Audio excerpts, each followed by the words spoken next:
Hello बच्चों। कैसे हो आप सब? आशा करता हूँ सभी लोग एकदम स्वस्थ होंगे, तंदुरुस्त होंगे, मस्त होंगे। आज मैं आप लोगों के लिए बहुत ही अच्छा टॉपिक लेके आया हूँ बच्चों। एक इम्पॉर्टेंट टॉपिक है, ये बोर्ड के एग्जाम में बहुत पूछा जाता है। ठीक है, एंगल ऑफ कांटेक्ट, और इससे रिलेटेड क्वेश्चन भी हम लोगों के जेडबलई और नीट के एग्जाम में कंटिन्यूस आते रहते हैं। तो this is very important topic. ज्यादा टाइम नहीं लगेगा, यहाँ पे थोड़ा सा ही यहाँ पे कॉन्सेप्ट है, लेकिन वो समझना काफी जरूरी है। तो मैं आप लोगों के लिए लेके आया हूँ एंगल ऑफ कांटेक्ट। ये हमारा मैकेनिकल प्रॉपर्टी ऑफ फ्लूइड्स में जाएगा।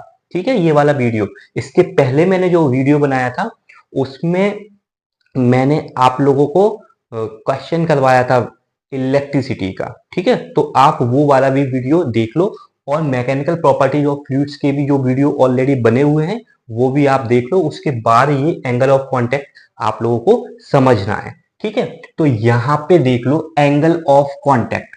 एंगल ऑफ कांटेक्ट, ठीक है। एंगल ऑफ कांटेक्ट क्या होता है? When liquid surface comes in contact with solid surface. जब कोई भी लिक्विड की सरफेस सॉलिड के सरफेस के कांटेक्ट में आती है। ठीक है, जब कोई भी लिक्विड की सरफेस सॉलिड के सरफेस के कांटेक्ट में आती है तो उस समय क्या होता है? एक मेनिस्कस फॉर्म होता है। क्या होता है बच्चों?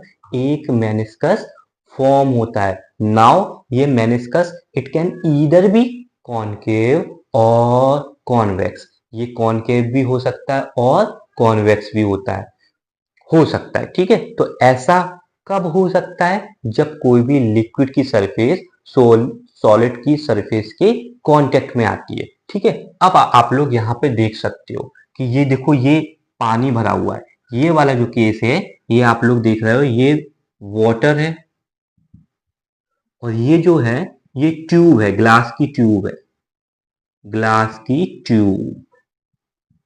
अभी ये वाला केस आप देखो, यहाँ पे ये मर्क्यूरी है और ये हमारा ग्लास का ट्यूब है। तो लिक्विड आ गया सॉलिड सरफेस के कांटेक्ट में। लिक्विड मतलब मर्क्यूरी, सॉलिड सरफेस मतलब ग्लास। यहाँ पे लिक्विड मतलब वाटर, सॉलिड सरफेस मतलब ग्लास। तो लिक्विड किसके कांटेक्ट में आ गया? सॉलिड सरफेस के कांटेक्ट में आ गया। अब क्या होगा? एक मेनिस्कस फॉर्म होगा, एक शेप फॉर्म होगा। शेप किस टाइप की होगी? Concave. It can either be concave और कॉन्वेक्स। ठीक है, अब ये मेनिस्कस फॉर्म होता है हमारा, एक शेप फॉर्म होता है। ये क्यों होता है आप लोग ये भी समझ लीजिए। ठीक है, देखो क्या होता है, कभी भी आप लोग ग्लास में पानी लेते हो तो नहीं दिखता। अगर हम कोई भी पतले ट्यूब में पानी लेते हैं, पतले से ट्यूब में, ठीक है, पतले से ट्यूब में पानी लेते हैं और उसको ऊपर से देखो, आप एक ट्यूब लो, उसमें पानी भर लो, पतला सा होना चाहिए, तो उसको आप देखो ऊपर से, तो पानी ऐसा हो जाएगा, थोड़ा सा ऐसा हो जाएगा। ठीक है, इस शेप का हो जाएगा। समझ पा रहे हो आप? इसको बोला जाता है कॉनकेव मेनिस्कस। क्या बोला जाता है? Concave meniscus. अब ऐसा होता क्यों है ये आप देख लीजिए।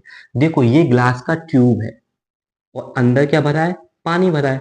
तो ग्लास पानी पे फोर्स लगाता है। ग्लास के मॉलिक्यूल वाटर के मॉलिक्यूल के ऊपर क्या लगाते हैं? फोर्स लगाते हैं। उस फोर्स को क्या बोला जाता है? Adhesive force. कोई से फोर्स नहीं बोला जाता है, जो डिफरेंट मॉलिक्यूल के बीच में लगता है उसको क्या बोला जाता है?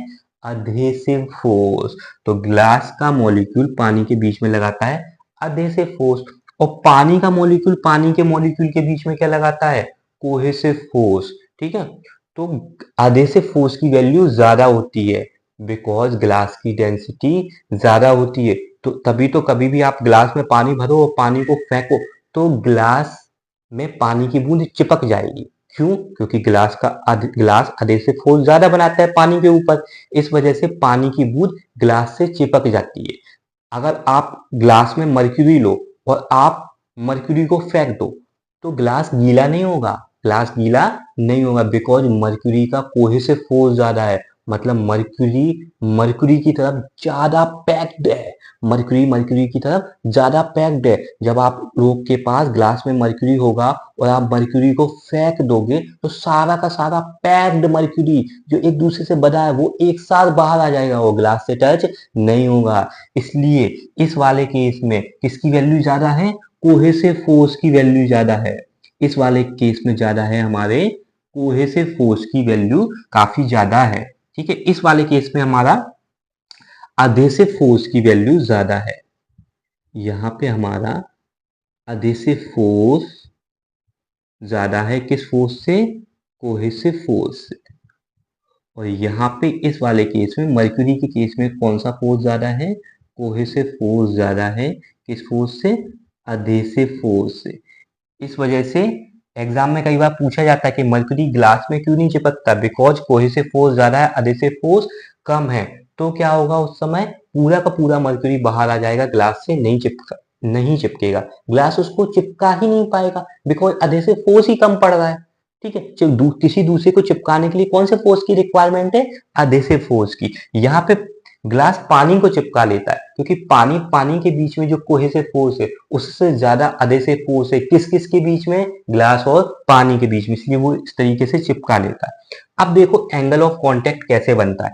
एंगल ऑफ कांटेक्ट होता है angle between the solid surface, ये देखो सॉलिड सरफेस है मतलब ग्लास की सरफेस है, and free surface and tangent of free surface.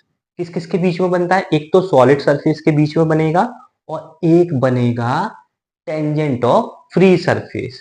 Tangent of, देखो ये आपको जो दिख रहा है ये फ्री सरफेस है, तो ये एक कर्व है, कर्व पे आप टेंजेंट बनाओगे तो एक ही पॉइंट पे टेंजेंट टच करता है कर्व को। ये मैथमेटिक्स का कॉन्सेप्ट है। ठीक है, तो ये कर्व है, इस कर्व पे मैंने ये टेंजेंट ड्रॉ की, देखो ये दिख रही है ना आपको, ये टेंजेंट हो गई।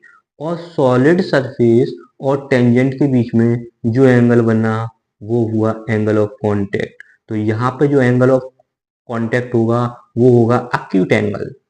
आप लोगों को दिख रहा है ये एंगल किस किस तरह का हो गया? Acute angle. Acute angle. ठीक है, अब देख लो यहाँ पे कैसा है, ये ग्लास की सरफेस है, और ये सरफेस है free surface of mercury. Mercury मतलब किस टाइप का लिक्विड है? High density. हाई डेंसिटी, इधर मैं लिख देता हूं एच डी। एच डी मतलब हाई डेंसिटी। वाटर, वाटर का केस था ये, वाटर ग्लास का केस था। वाटर का मतलब लो डेंसिटी, एल डी। ठीक है, तो यहाँ पे सॉलिड सरफेस और हाई डेंसिटी का लिक्विड मतलब मर्क्यूरी। मर्क्यूरी, तो मर्क्यूरी की ये हो गई फ्री सरफेस, इस फ्री सरफेस पे बनाओ टेंजेंट, और ये जो टेंजेंट है और ये जो सरफेस है, इन दोनों के बीच में जो एंगल बनेगा वो होगा angle of contact. Angle between solid surface and tangent drawn with the free surface, उसको क्या बोला जाता है? Angle of contact. तो यहाँ पे जो एंगल ऑफ कांटेक्ट होगा वो होगा obtuse angle. Obtuse angle, obtuse angle मतलब ग्रेटर देन 90, अक्यूट एंगल मतलब लेस देन 90। तो हाँ, आप लोग समझ पाए ना ये कॉन्सेप्ट? ये एंगल ऑफ कांटेक्ट का कॉन्सेप्ट है कि मेनिस्कस वाटर ग्लास के केस में कैसा बनेगा? कॉनकेव बनेगा, अक्यूट एंगल बनेगा, लो डेंसिटी का लिक्विड होगा। नोट कर लो, अगर अभी तक नोट नहीं किया, ब्रैकेट बनाओ, नोट करते रहो, प्रिपरेशन आपकी बूस्ट हो जाएगी।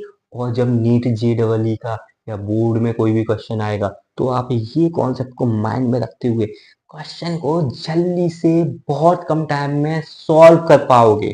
ठीक है, तो कॉनकेव मेनिस्कस फॉर्म होगा वाटर ग्लास के केस में। ठीक है, उस केस में कोहेसिव फोर्स कम होगा, अधेसिव फोर्स ज्यादा होगा, अक्यूट एंगल फॉर्म होगा।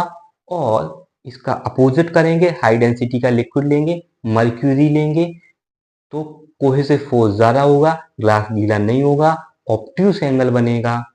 समझ में आया? क्योंकि मर्क्यूरी है हमारा हाई डेंसिटी का लिक्विड। ठीक है, हाई डेंसिटी का लिक्विड। ठीक है, अब आप लोग ऐसे भी सोच सकते हो, थोड़ा सा मैं आप लोगों का टाइम और लूंगा, ऐसे भी सोच सकते हो कि देखो ये देखो ग्लास ने इसको चिपका लिया पानी को। ठीक है, ग्लास ने पानी को चिपका लिया, अभी पानी थोड़ा सा, ठीक है देखो ये है इस तरीके से, अभी ग्लास ने पानी को ऐसे चिपका लिया। अब पानी पे नीचे कोहे से फोर्स लग रहा है, पानी पे नीचे क्या लग रहा है? ये देखो ये है, इसको बोलते हैं फ्री सरफेस ऑफ लिक्विड। ये वाटर की क्या है? फ्री सरफेस ऑफ, ठीक है, फ्री सरफेस है, ये लिक्विड की फ्री सरफेस है। तो लिक्विड की फ्री सरफेस पे फोर्स लगता है, किस वजह से? सरफेस फिल्म में जो मॉलिक्यूल होते हैं। अब देखो इस ये जो फ्री सरफेस में जितने भी मॉलिक्यूल है, इनके पास वाले मॉलिक्यूल तो इस पे फोर्स लगा सकते हैं ना, बिकॉज वो मॉलिकुलर रेंज में है। पास वाले जो पार्टिकल है वो कहाँ पे है, मॉलिकुलर रेंज में, तो वो फोर्स लगाएंगे। तो वो जब वो फोर्स लगाएंगे तो क्या होगा, ये ग्लास इसको ऐसे चिपकाए, अच्छे से चिपकाए, अच्छे से चिपकाए, और वो इस पे फोर्स लगा रहे हैं, तो ये इस वजह से थोड़ा सा ऐसा नीचे हो जाता है, ऐसा नीचे हो जाता है। ठीक है, इस तरीके से हल्का सा कैसा हो जाता है, ऐसा कॉनकेव बन जाता है, थोड़ा सा नीचे हो जाता है। तो दिस इज वेरी इंपॉर्टेंट। आप लोगों से पूछा जाएगा लास्ट में कि एंगल ऑफ कांटेक्ट क्या है, तो it is the angle between the solid surface and the tangent of free surface, and in the case of water and glass, since water is a low density liquid, so acute angle will be formed। ठीक है, acute angle उस case में बनेगा हमारा। Okay, जल्दी ही मिलेंगे अब अपने नेक्स्ट वीडियो में। ये टॉपिक बेहद ही इंपॉर्टेंट है, एकदम इंपॉर्टेंट है। आपके बोर्ड के एग्जाम में कई बार पूछा जाता है, और यहाँ से नीट JEE के क्वेश्चन भी आते रहते हैं। ठीक है, तो दोस्तों आप लोग मुझसे जुड़े रहें, चैनल को लाइक करें, शेयर करें, सब्सक्राइब करें, और भी अपने फ्रेंड्स को ऐड करें मेरे चैनल पे। धन्यवाद दोस्तों।